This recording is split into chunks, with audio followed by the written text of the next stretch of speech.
আপনিই আমার রব। আপনি কার কাছে আমাকে ছেড়ে দিলেন? এমন অচেনা মানুষদের কাছে যারা আমার ক্ষতি করতে চায়, নাকি এমন শত্রুর কাছে যাকে আপনি আমার চেয়ে অধিক শক্তি দিয়েছেন?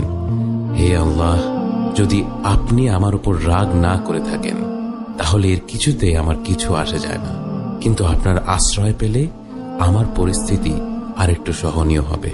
হে আল্লাহ, আমি আপনার চেহারার নূরের কাছে আশ্রয় চাই, যা সব অন্ধকারকে উজ্জ্বল করে দিয়েছে, যা দুনিয়া এবং আখিরাতের সব বিষয়ের সংশোধক।